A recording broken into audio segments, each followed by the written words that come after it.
Welcome back, everybody, to another week of the Dad's Picking Daisies. How we doing tonight, Trent? Man, we are doing good. We're doing good. We're trying out some more equipment. We're doing some weird stuff over here again. I just want to just confuse you every time you come over here. Hey, That's we're it. just a couple of amateurs trying to have some fun here.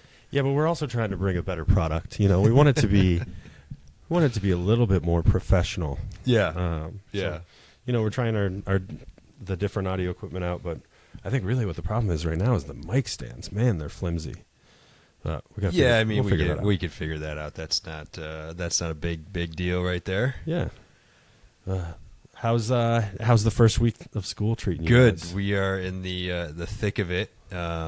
Almost there. Kids are enjoying it. No complaints there. Ken's was a little bit nervous for her first day, but I think overall everything's going well this week. She's made a couple friends, she said. Yeah. So, no complaints there. And Knox is just living his best life in pre-K. Yes. And, just wanting to play with all the trucks in the classroom. How are your girls doing? It's been a pretty good week so far. I mean, we had the first 2 days. Chelsea was traveling for work, so it was like getting all the school supplies and everything to class was a challenge. I feel like there's way more school supplies than when we were kids. Okay, so we had 2 bags, one for each kid. Yeah. And I was trying to balance them on the handlebars of the bike, and they were 30 pounds each. 30 pounds of school supplies. My kids weigh 60 pounds. I mean, I feel like the schools are starting to crowdsource the they are. Everything, like printer paper. Why? Like, where's that going? Is that going to the office? Like, what are we doing here? What's happening is the kids are making one mistake and crumbling it up and throwing it and getting a new one. I watched Hannah do it today. Okay. And I said, no, you uncrumble that paper and you use the rest of it before you throw it away. I mean, there's Ken's took hers over 2 days because we missed Meet the Teacher because we had boat day. We did too. Yeah. And it was like it was a bag of stuff and then her backpack, and it was way too heavy for her. And she had her lunch and her water bottle and everything. Yeah. So we sent everything over the course of 2 days, and like I don't remember that. I remember going to the school like a week or so before and buying the supplies through the school. Like they had a little box. Yeah, they were like saran wrapped almost. Yeah, and that's kind of how we always did it. Yeah. We would do like miscellaneous supplies here and there on our own, but we always just did it through the school. It was one box. You either carried it in, put it in your backpack, whatever you want to do. But it was not that much. Yeah. From what I remember, it was not that much. I feel the same way. I remember like the stuff that we would find on our own would be like backpacks and zipper bags. Yeah. But yeah, then you would just have that box that had everything in it, your 3-ring binder and all your construction paper and your glue sticks. All the construction paper. That was good. That was a good one. Man.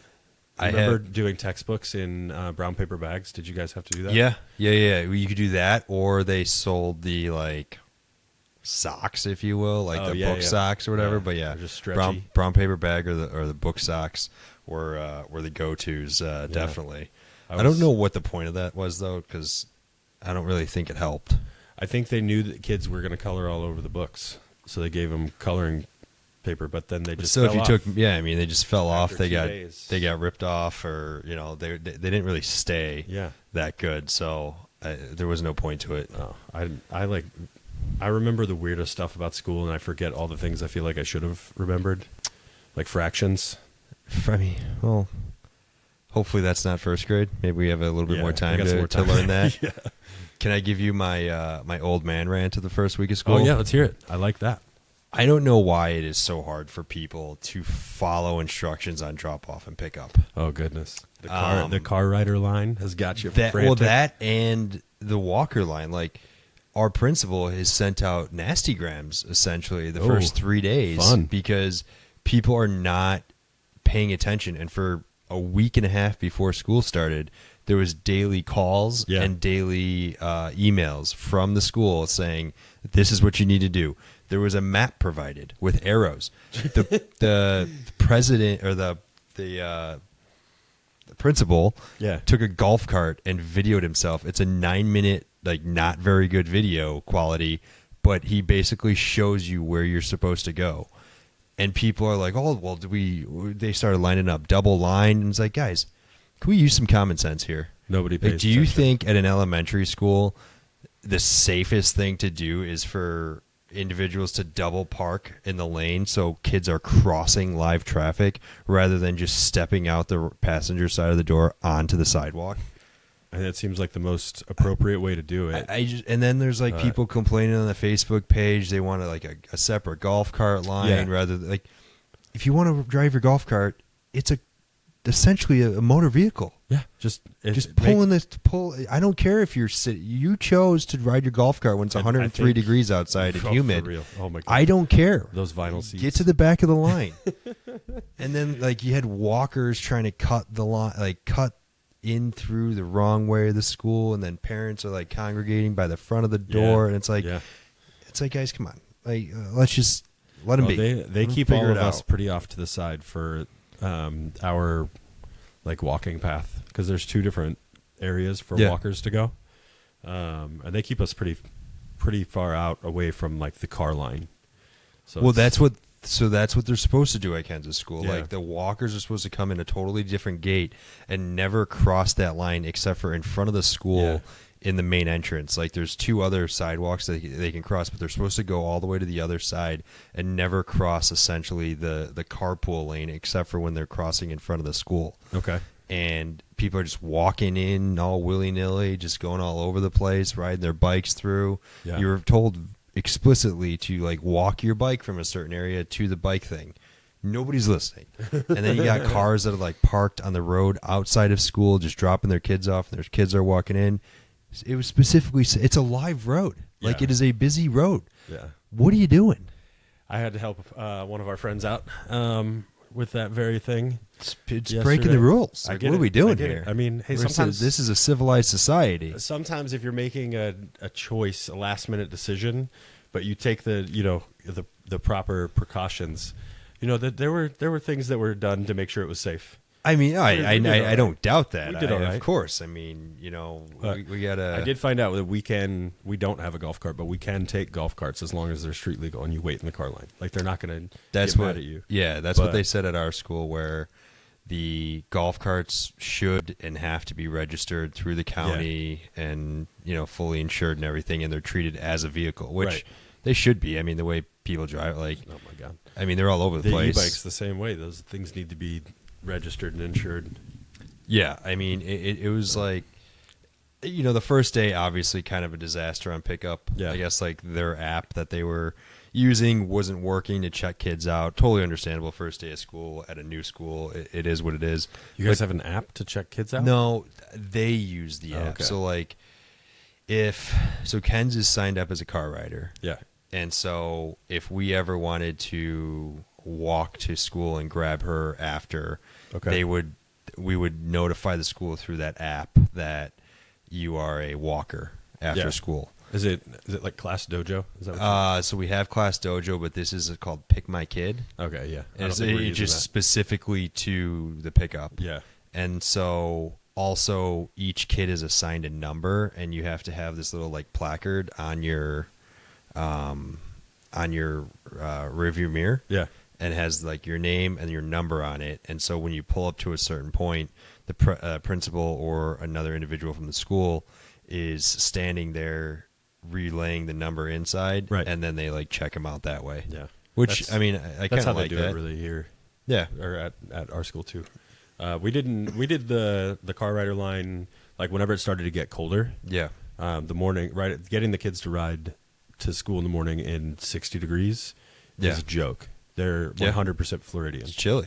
So cold. Especially when you're coming off the heat that we have. Oh my God. But yeah, I mean, like, I don't get why it's so hard for people to just follow it's simple. Like everybody's time is precious. They'll fall in a few days, it'll work itself out. Yeah. I mean, the pickup's gone way smoother the last 3 days outside of Monday, and drop off's been, pretty much the same. I was always worried about pickup because last year pickup was such a nightmare whenever it was hot. And getting back into it and getting back into the normal routine, it's like their brains are fried by the end of the day. They don't want to scooter home, but they've been great. they put on the Demon Hunters K-pop soundtrack, and we cruise home. Let me tell you something about the Demon Hunters. Not a fan. Not a Justin's fan not a of fan. the Demon Hunters. It used to be the Frozen movie. Yeah. And now it's this Demon Hunters, K-pop Everybody Demon loves Hunters. It. Oh my goodness. We get a little crowd that follows us on the way to school and on the way home playing these songs. On the way to school, we have to listen to it. On the way home from school, we have to listen to it. Ken's loves Golden and Takedown, and Knox is all about the was it Saja Boys or whatever they're called. Yeah, Soda Pop. Yeah, soda. Which the whole little part of the song where they actually open a can of pop and have that little song. Yeah. It's creative, It's catchy. creative, but just it's annoying. We listen to them on repeat. It's great. I'm not going crazy. You're going crazy. Yeah, no, that one, and like I've sat with the kids and watched the movie. I don't pay attention to it, but like I don't know what it's about. It's about a girl band and a boy band battling each other for popularity. Okay. And behind the scenes, the boy band are demons, and they're trying to brainwash humans. Oh, lovely. And the girl band are demon hunters. And it turns out that the boy band is actually all demons. And It's riveting stuff. trying to be humans. Yeah, it's awesome. And then we've watched it 7 times. No, I'm just kidding. Twice. The girl band is all humans until the end, and you find out the lead singer is half demon. Oh, So they just What throw a a little plot twist twist in right there. there. Yeah. So Knox was all upset the other day because one of the kids at school said him and his sister don't like K-pop Demon Hunters. And Oh, yeah. I was like, Bud. sad day. I go, Bud. Not everybody's gonna like the movies that you like, and you're not gonna like the movies that everybody else likes. And he Right. goes, but it's just a really good movie, Dad. I'm like, okay, all right. You got to get in on it. You just got to turn your brain off I mean, and get in on it. yeah, you really got to turn the brain off on that one. So yeah, it's been a successful first week. I'd say we're happy with how everything's turned out. It's been pretty easy. Good deal. Yeah. Good deal. We've school's been great for the girls. We've had some problems with Hannah in gymnastics. She got in quite a bit of trouble on Monday's practice.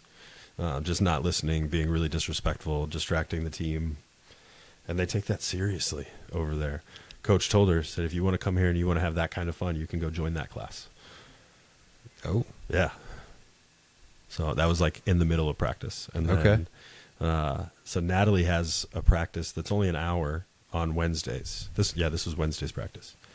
And so Natalie got out of her practice, and it's like 10 minutes shorter. Yeah. Like it ends 10 minutes earlier than Hannah's. Hannah's is 2.5 hours on Mondays and on Wednesdays. Jesus. So Natalie goes for an hour, and she gets done, and she's like, I'm ready to go. Can we go? And I'm like, yeah, let's go. Because Chelsea on Wednesday brings Natalie. Yeah. Natalie and Chelsea have like girls' night on Wednesdays, and then Chelsea brings her, and then I take her home. But Coach had Hannah go tell Chelsea that Coach needed to talk to her. And so she went, she talked to Coach, and like Hannah was, like Coach was talking to Hannah, and Hannah just like had her back to her, like not listening to her, like rolled her eyes at her right in front of Chelsea. And Chelsea had to like snap at her and, get her back into it. And Coach was like, you're not going to disrespect me like this. You're not going to disrespect my time or the other athletes' time. So you have 2 weeks or you're going to be off the team. Do they do competitions and everything at this level? Yeah. or- So she'll have 5 competitions in Florida, and they're going to do 1 in Indiana starting in 2026. Oh, wow. I think the first one's in 2026. I could be wrong on that. They're not ready for one. But it just started. So she did all summer. They did like a mini camp Yeah. in summer to kind of get them, like, it was a little bit more playful, but they still tried to like drill down Yeah. and get them focused. And now the real coach is here. Okay. She's legit. Like, she has 2 assistants, and they do conditioning. And if they're not doing their skills and their drills right, they'll stop and they'll condition. And if they're not doing their conditioning right, they'll walk around the gym with weights in their hands. Yeah. Hold the dumbbells up. And if you drop the dumbbell, the whole team has to do 10 push-ups. A lot of push-ups being done. A lot of push-ups, and they're all terrible. None of them can do push-ups. You know, they're kids. Yeah, I mean, Like- they were, what, 6 years old? Yeah. So she is one of the youngest on the team. The team goes all the way up to, I don't know, probably like 8th grade. Oh, really? 7th Okay. grade, maybe. So it's a decent array of kids. Yeah. Actually, I think the oldest one is 6th grade, but she's a giant, so I thought she was 7th or 8th grade. And she's really good. She probably needs to be on the next team. Yeah. But I just like she's probably just like not quite there yet. Yeah. But she's further away than the rest of the team. Yeah. You know, or a lot closer than the rest of the team. Wow. But there's like 3 or 4 young ones like Hannah's age, and then the rest of them are probably like 3rd to 5th grade. Okay. That's kind of nice that they're a little Yeah. group spread out and kind of learn But- from the older girls and everything. The older girls like don't even pay attention to the younger Oh, ones. really? They're not even on the team unless they're getting them in trouble, and then it's just like, ugh, kind of thing. Yeah. Like, but the young ones, I mean, they go out there and they play, and they're all learning. They're all getting better, and they're all getting stronger. But they're 6, you know. Yeah. A lot of push-ups. A lot of push-ups. So you notice the gymnastics equipment in the playroom. Yeah. It's just out all the time. Yeah. I mean, hey, got to practice, Yeah. right? The balance beam came today. We ordered the balance beam before Hannah got in trouble. Okay. So we did talk to her about responsibilities and discipline and effort. Effort's a big one. It's just, you know, if you want to do something, you got to put the effort in. Yeah. You can't just get it. Yeah. So we took some things away until she, you know, shows her coach that she's there and is going to at least apologize to her coach. Oh my God. Jeez. It's the first step is the Yeah. apology. But she gets it. Yeah. It was definitely relevant today. Okay. You know, she noticed it. Nice. But it was great because we got home and she didn't have these things to go run off and do. Yeah. So we jumped in the pool. We all had dinner as a family. We came back upstairs and we did a bunch of gymnastics, and then they played Barbies together, and then we did some numbers and some letters. Nice. And it was just like it was fine. Yeah. You know, there was no problem. And I Yeah. was like, why can't we do this all the time? Yeah. You know, why do you need the TV? Yeah. The kids have been watching a few movies here and there, Yeah. but like the first week of school just kind of like slowly get them into the routine because you could tell that they're exhausted. Yeah. At the end of the day. It's like all they want to do is just go and do what they did all summer after camp. Because we didn't do anything after camp. They almost forgot how to ride their bikes to school with training wheels. Oh, really? Yeah. I don't know what's going on. Well, with when them. we moved back up to Chicago, the kids kind of forgot their swimming skills. Yeah, Because I we can see weren't that. swimming all the time. Yeah. And I mean, They did great over here the last yeah. couple times. Oh, they yeah, swam. yeah. Now they're fine. We Yeah. had them in lessons over the summer and everything. They're perfectly fine. But when we moved back to Chicago, it was just because we weren't swimming that much. Yeah. And it wasn't like as accessible as it is down here. And they kind of got a little timid and scared. But now she's a little fish. And Oh, yeah. Knox is Knox. I think they're way more comfortable around water. And I think we saw that over the weekend on boat day. For sure. Animals. Little animal, all of them. All of them. That's a good transition into our little topic today. Yeah. A little story about what happened on boat day, or something that happened on boat day. Yeah, I mean, We were all getting up to the top, all the kids to go, and you were already in the water. yeah, You- I I was think- I was the catcher. Diego was down there too, maybe? Yeah, me and I don't Diego. know. But your daughter was up at the top of the slide, and she was terrified. Yeah, she was not going to go. She's not going to go, and it was just like we had to remind her that the first one's always the scariest. Yeah, And she went down this. I was like, "Your dad's right there to catch you. yeah, You're all good." She went down before I got to 3, yeah, and then she was just like, up the ladder, down the slide, up the ladder, down the slide. yeah. I think the most important thing, and we talked about this in situations like that, is they kind of feed off everybody else. yeah, I think after one of the kids went, we had 11 kids. Yeah. Right. 10. Right. There's one baby. one baby. But It's like, wait, who was the baby? Oh, I forgot Ava was there. yeah. We had 10 kids, and all of them went down that slide off the back of a boat. So to paint the picture for everybody, it was a pontoon boat with a top deck on it, and then a slide off the back, and you probably drop 3 feet in the water. Yeah, it was probably like a 30-foot deck with like a 12-foot hard top with 2 slides off the back of it. And once one kid went down, they all went down. Yeah. And I think for them, it's huge to I don't want to say face their fears because they didn't really know any better at that time, but like get more courageous to do something. Yeah. While using other people's courage to build their own. Yeah. Yeah, I definitely think that they feed off of each other like that. I think it's you can see it too whenever we get to school. Yeah. Like they get to the bike locker where Yeah. all the kids are, and it's like, okay, I made it. Yeah. You know, I got through the hard part. Now we're here, and all right, we can all go in together.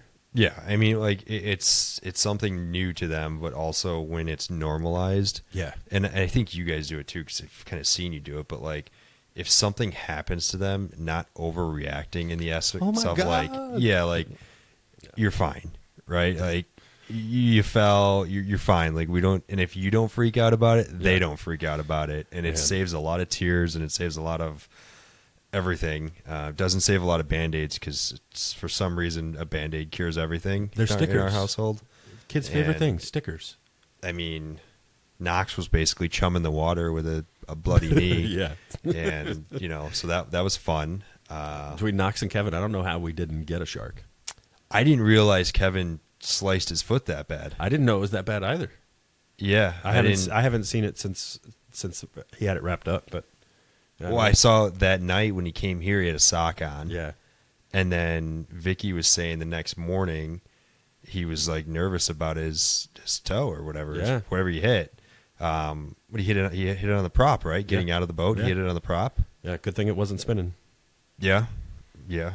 That boat day would have been cut short. Yeah, boat day was a little. I expected to be way more sore the next morning. Yeah, because like trying to stay in one spot in the water Just when kicking. for what we were there for an hour and a half. You spent the majority of the time in the water. Yeah, catching the kids and just being right there. Good for you getting up in the morning and doing your cardio. I mean, luckily for the assistance of the noodles, the flotation devices, because that was. I'm no Navy SEAL. I'm not treading water in there. You look like one. But yeah, I mean that was between that and then the sandbar that they took us to that had a rip current going through it. Oh yeah, we weren't there for long. I'm glad. The kids jumped in, and then all the kids were like, "Yeah, I'm not just holding on to this rope because it was up to my like mid chest." Yeah. And like they couldn't stand in it, and I mean it was ripping. I was having a hard time standing. The next place was way better with all the crabs. Next place was way better. All the shells. And all of them, like, there was another situation. All of them were, like, looking for crabs and shells and everything and diving into the... I don't want to say, like, we were in a big seaweed area, but there was pockets of it around it. Seagrass for sure. And, they were just all for it. And Ken's, like, Knox just has no fear in general. And now that we're up on TikTok... We have an account set up. We will we'll post a couple of videos from that. But Ken's was in the water way longer than I expected, and I think she wasn't in the water that long when we were at the slide location. Yeah. But when she can walk around and touch ground, she's absolutely fine. Right. And everybody else was in there as well. But found some wildlife. Yeah, we got 2 stone crabs and a hermit crab, and I think the hermit crab scared people the most. Yeah. It was the friendliest hermit crab I'd ever seen. Every time somebody stuck a finger up, it tried to jump out at it. Yeah. So defending its territory. I mean, we had 21 people just scavenging around. Man, the first stone crab that I got, I dropped it 3 times, and I caught it 3 times in the water. He wasn't fast. He was not getting away from me. But the kids loved it. The kids loved seeing, like, they all wanted to hold it. And I was like, if I let these kids hold this crab, it's not going to have legs anymore. Yeah. So good idea. But I was not impressed by the moms. None of the moms were fans of the crabs. They did not want to see them. Don't get close. Vicky barely got in the water. I know. I'm surprised Chelsea went down the slide. Like, it was her, Megan, and Mallory are the ones that went down the slide. Yeah, Daniela, I don't think swam at all. No. But I mean, hey, well, is she Floridian? I know Kevin's Floridian. Is she Floridian? I think that all Floridians. The water was not. I mean, the water was bath water. It was bath water. They turned the heater on. It was. I mean, it was cooler jumping in your pool after. Yeah. Oh my gosh, that was a day, man. How about the another highlight was the two Black Hawk helicopters that buzzed the tower. Oh yeah, they were just. I don't know what that was for. I think it was just training. I don't think that they were doing anything, and they were probably just because then off. they went out to the Gulf. They could have been doing some shark patrolling. Okay. And just showing off. Yeah. Like added shark patrolling to training. Hey, I was impressed. Know. Yeah. I mean, those two guys hanging out of the side of it whenever he turned it onto like a 60 degree and then spun around us. Yeah. Like, oh, no. Those guys would have been back of my head. They had the guns out too, didn't they? I think so. Yeah. I saw one of them, yeah. But that was pretty cool. I saw them coming. I'm like, oh, that'd be kind of nice if they came close by. And then they went right over us. They were right there. They were just part of it. Oh, man. That was pretty cool. Yeah. But no, it was very, very successful boat day, and the kids definitely enjoyed it. And I mean, Knox was like a fish. He was jumping off the top of the boat, no problem. Yeah, he did face plant that one time. he got a little sideways when he Yeah. went by himself, but he was fine after that. He went back down the slide. And Hannah jumped off that thing, off the top of that boat, and it was like the tiniest little pop, and then she was just gone. Yeah, just like pop. Yeah. Yeah, that was a nice little setup. Those things were. I would do it again. The captain was nice. You know, he didn't wear us out. No, he was really nice. You know, some of the fishing charters that I've taken, the captain will just wear you out. Yeah. You know, just nonstop jabbering about nonsense. Yeah. But they just love people and they love to talk. Yeah. You know, but this guy was very friendly, very nice. Knew a lot about the area, which is always good. Yeah. He said he was in corporate America for like 30 years or something, and then came out to do this. Yeah, and it seems like he's enjoying it. I mean, it wouldn't be a bad, semi-retirement gig. Yeah, right. I would like it. I would do something like that. I mean, because most of the times you probably get families, so yeah. I would imagine there's the occasional bachelorette party. Yeah, boy, but you're not going to be stuck out 30 miles. Yeah. In a storm. As like a fishing charter. Could be. Yeah.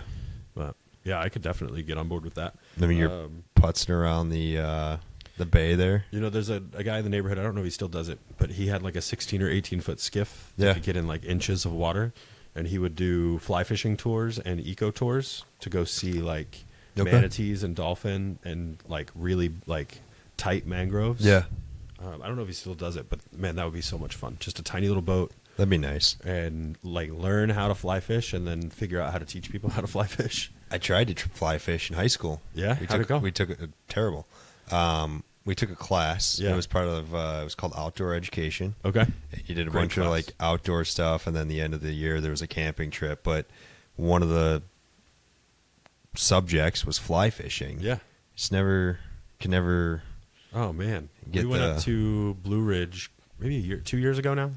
Maybe it was longer than that. But we went up like right where Georgia and Tennessee hit. McKaysville, I think, is the name of the town. But we went and got a private guide and took us down this cold water stream. We were all dressed up and in the water, and I probably like a half hour into it, I got a snag, and it was a good one. It was probably like nice, like that. But they said in the beginning of it, if you get one and you want to get a picture, you got to hold it up. Okay. And I got this picture, and I did the opposite. I shotgunned it. I held it like it was a gun. Okay. You know, the problem with my experience was probably we were fishing in a pond that didn't really have that many fish. Like this was if you go on like a stream or something. Beautiful trout. Yeah, it was really nice. But yeah, that was fun. We got a few bites. Everybody got a few bites, and I just got lucky and hit that one. And got it in. Hey, no complaints there. Yeah, it was beautiful. I'd love to go do it again. Chelsea and I really want to get a cabin up there someday. Yeah, that'd be nice. Do it like up in the mountains, a rental, and be able to use it a few weeks out of the year. Well, you could rent it out. Yeah, probably no all problem. The time, yeah, we have a neighbor that just bought one, and they rent it. They say it does really well. Yeah, yeah. I mean, Airbnb and do all that stuff nowadays. But like, go up there and get the kids in nature, go hiking, get some fishing in. They've got some cool little towns up there where you can just go and hang out. Yeah. You can go hiking where it's safe. You go hiking down here. I'm not hiking down here. Who knows what you're going to run into? Chelsea and I went up. We'll go do like a weekend in Blue Ridge or a couple of nights, just the two of us. How far of a drive is that from here? Like 7. Oh, that's not too bad. But you can hop on a cheap flight on Allegiant out of St. Pete, Clearwater. Okay. and it's like $80 and gets you up there to Atlanta, and then you rent a car and drive. That's not bad at all. Or you can just get on a Southwest flight out of Sarasota or Tampa. Come on, Southwest, hit us up. Where do you? They'll fly to Atlanta then, and then you just drive from there? Yeah, you get to Atlanta and you drive from there. You just got to go through the Atlanta airport. Yeah, it's probably like a 3.5 hour ordeal. That's not too bad. Flight and drive. Because it's like a 45-minute flight. Yeah, hour flight. If you go out of Tampa from here, you're probably at 4.5 hours of travel time. It's not too bad. And you got to rent, something that's going to be able to hold all your junk that you go up there with, because it's not just like going to stay in a hotel. Yeah. You want to have activities for the kids to do and changes of clothes. Yeah. Because people get dirty. But we went up there with the whole family. Chelsea's mom, dad, both of her sister's husband, Steve, and it had like a basement game room. Okay. And we just played darts and played soccer inside. Kids were up on the second floor asleep. That's quality right there. We're in the basement. Yeah. I mean, what a setup. That was the trout fishing trip. Okay. Whenever we were all playing basement games. Okay. I was still heavily intoxicated at that point in life, and we had a blast playing darts. It was so much fun. Real darts or the plastic? Real darts. Oh, yeah. Nice. It was in the laundry room portion of the basement. Okay. And there was just nothing on the walls because it was a basement. Yeah. And it wasn't finished out all the way, so we were just throwing them. Okay. It was great. We had a good time. Father-in-law, Mr. Johnson, I'm sorry about this, but Steve just beat him up in a soccer game. Oh, yeah? Downstairs in the basement. Okay. It was hilarious. It was so much fun. Okay. We're talking about renting something for like a end of year, New Year kind of thing. Yeah. And then doing another family thing for Thanksgiving up there. Nice. Yeah, Thanksgiving would be a good cool time place to go up there. Yeah. Whenever we were in Texas, we always went to Broken Bow, Oklahoma. Okay. And it's like Blue Ridge is like Broken Bow in the mountains. It's so cool. Okay. Reminds us a lot of that. Cool. But it's a good place for kids to face fears too, because they will find things that scare them. We were in the hot tub with Bear, black bear, the small one. Really? Brown bears are big, right? Black bears are the small ones. I mean, I'm sure a black bear can grow pretty large. Big enough, right? Yeah. But just what are we talking about here? Just walked through the fire pit area Really? of this campsite and just kept strolling. And wow. I was like, oh, cool. Mom's around somewhere. She's going to come I was going to say, get my snacks. Yeah. I'm going to go sit in the car. Yeah. Okay. Oh, goodness. No, luckily, the cabins are built more like houses. Yeah. They're not just a bunch of sticks and logs. That'd be actually pretty. I mean, I've never seen a live bear. I mean, It was outside cool. of a zoo, like I think it'd be pretty cool to see in nature. So a lot of the patios and stuff up there are like elevated, so you're looking down. Yeah. So it was probably like a good 20 or 30 feet from us, but also down 12 or 15 feet. Yeah. So I feel like we were pretty safe. Oh, okay. You You know, weren't like too close to Yeah, it. I wasn't getting out of the hot tub to go inside. Okay. I just stayed in the hot tub. Okay. Yeah. We have bobcat across the pond. Oh, Somebody posted it in the neighborhood. Recently? Recently, like 2 days ago. Oh, okay. I think it's the one that I saw and sent you the other day. Yeah. 4 times the size. I think it just grew up. It's 60 pounds. And chasing bunnies by the pond Okay. in the park. Nature. Nature, just right there. Wow. Yeah. I think out of all the years of been coming to Florida and then living here and then now moving back, I've seen a bobcat panther once. Yeah. Outside of in person, outside of the one you sent me. Yeah. It was at the golf course. No. That'd be terrifying. Oh my! I could not run a bobcat on a golf course. I had my golf club though. Well, yeah, that's true. I'm not going to try to outrun it. I'm going to break my putter. I'm going to break something. But you better hit him on the first try. Oh God! But no, it was like probably 100 yards in front of me and ran across the fairway. Yeah. Yeah. God, that would. It was cool. I would walk up to an alligator just chilling, sunbathing on the side of a pond on a golf course, like 6 feet. I feel like they can run really fast over short distances. Straight lines, right? Like In straight lines, you yeah. zigzag. Yeah, I got that. I got ankles. We're good. All that matters is you got to be faster than the person behind you. Yeah, that's the struggle. Just having somebody else with you. You got to make some friends that are slow, and you just got to always I'm invite the friend 'em. that's slow. Well, you got to find a friend that's slower. Oh God. Or you turn around to your friend, you hit him in the kneecap with the club, and you go. Somebody with a pre-existing knee injury, hit me up. I need a new friend. Yeah. Maybe that consistently wears a knee brace and may have unstable ligaments. Back issues, fine. Yeah, back issues. Any maybe a hip. Yeah. Bad hip. You get headaches often? Yeah. Bad hip flexor or something. Okay. Oh, man. That's good stuff, man. We need to get out and play golf. Yes. But on side note, before we go and have fun and play golf, we are planning a lot of things for Dad's Picking Daisies. Yes. We're going to take this to another level now that we are in person. Some ideas are brewing. Yeah. So we're going to keep the recording going. I think we're 3 weeks in a row. Yeah. Are we trending? We will keep doing this pretty consistently. Yeah. And then behind the scenes, we're going to put some pieces together that I hope they fit well together. Yeah. We just need to get a little larger gathering. Yeah, we will. We'll make eventually. That happen. Yeah. So tell your friends about us. Yeah. Especially in the UK or Ireland. Yes, over Ireland. there. High D, High C Right? Monster. Tell your friends about us. Help us get some more listeners, and we're gonna get this thing to grow, and have lots more to offer. Maybe we can get T Swift for the next album, like the Kelsey brothers did. Yeah, maybe she'll hop on. Yeah. We got probably another 5 years for that. You think we could get Chelsea to give her a free flight, so she doesn't have to spend $15,000 of fuel in her jet? Would she fly Southwest? Do you think she would do it? Is Taylor Swift I think for she the would. people? I think she is. Yeah. I think that's pretty evident by the things that she does. But all right, Taylor, if you're listening, I got a buddy pass for you. You come on our show. We interview you about your new album. You fly Southwest with the people, for the people. This is good for you. she'd probably put on a concert mid-flight. I know. See, Taylor, we got you. Now that Southwest has the those new planes with the speaker systems and The speakers, everything. yeah, to, you can- pump out the club music. Yeah, well, they got the nice lights, too. Yeah, they got you can put a strobe light show in there. I mean, that'd be. Yeah. I mean, all right, so come on Southwest, come on Taylor Swift, grow with us. well, aren't they? Exactly. But all right, well, we will see everybody next week, and we'll get to work on some other stuff. And have a great night. See you later.